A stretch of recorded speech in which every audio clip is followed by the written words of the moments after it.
सगळ्यांना हॅलो नमस्कार. आपल्या चॅनलवरच्या एका नवीन व्हिडिओमध्ये मी सारिका तुमच्या सगळ्यांचं खूप खूप खूप मनापासून स्वागत करते. आज आहे अमावस्या. तर आज आपण अमावस्याबद्दल काही माहिती जाणून घेणार आहे. त्यासाठी हा व्हिडिओ शेवटपर्यंत पूर्ण नक्की पहा.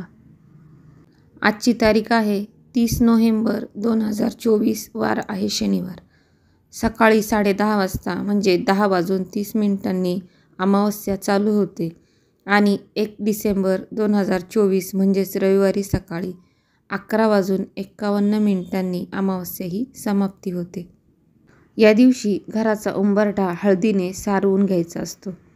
तसेच पाण्यामध्ये खडे मीठ, हळद, गोमूत्र, लिंबू टाकून घर देखील पुसून घ्यायचे असते व वाहनांवर देखील तेच पाणी पाण्यामध्ये मीठ, हळद, गोमूत्र टाकून वाहने देखील धुवून घ्यायची असतात, स्वच्छ करायची असतात. अमावस्येच्या दिवशी आपल्याला काही विशेष सेवा करायच्या असतात. ते म्हणजे सकाळी आपण पंचगव्य शरीराला पूर्ण लावावे आणि पंचगव्य शरीराला लावून गायत्री मंत्र किंवा महामृत्युंजय मंत्र म्हणत आंघोळ करावी. तसेच घराच्या व आपल्या सुरक्षिततेसाठी उजव्या हातात पिवळी मोहरी घेऊन 11 वेळा कालभैरव अष्टक, 11 वेळा वेदोक्त वल्गा सूक्त म्हणून घरात सर्वत्र टाकल्याने घराची वाईट शक्ती, करणी, भानामती व इतर सर्व बाधेपासून आपले संरक्षण होते. आपल्या घराच्या आजूबाजूला अमावस्येच्या दिवशी सर्व देवदेवतांना हार, नारळ, खडीसाखर ठेवून त्यांचा मानसन्मान करावा. आपले घर, दुकान, ऑफिस, कारखाना, वाहन यांना असोला नारळ, गोरक्ष चिंच किंवा कोहळा बांधावे. अमावस्येला असोला नारळ, कोहळे किंवा गोरक्ष चिंच आणून त्यावर आपल्याला काही सेवा करायच्या असतात.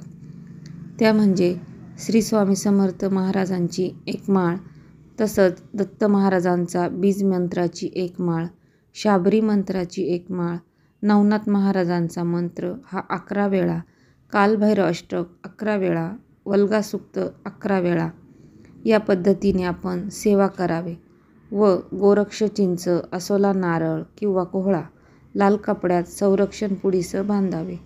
जर अगोदर बांधले असेल तर ते वाहत्या पाण्यात किंवा कचरा कुंडीत सोडावे. असोला नारळ किंवा कोहळा टांगल्यानंतर कधीकधी खराब होतो किंवा त्यातून पाणी गळते, तेव्हा ते काढून कचऱ्यात टाकून द्यावे व त्यापुढील शनिवारी पुन्हा नवीन कोहळा, असोला नारळ आणून लावावे व नेहमी सूर्यास्त झाल्यानंतरच हा उपाय करावा. अमावस्येच्या दिवशी आपण हिरण्यदान देखील करू शकतो. ज्यांचे वडील नाही त्यांनीच हा उपाय करावा.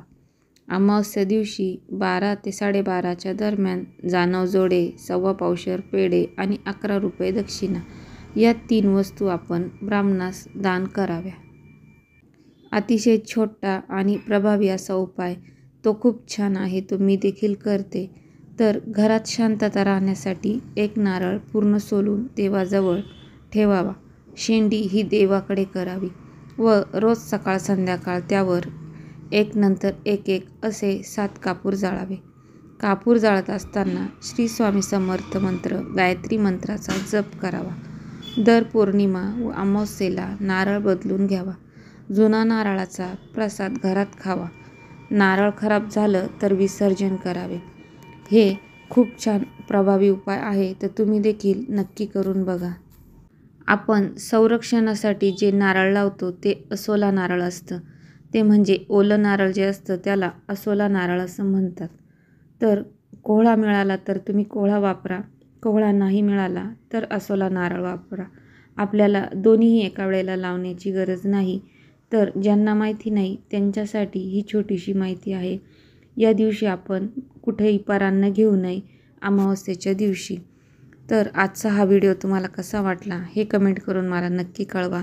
व्हिडिओला लाईक करा, चॅनलला सबस्क्राईब करा. मी सारिका या नोटवर तुमची सगळ्यांची रजा घेते.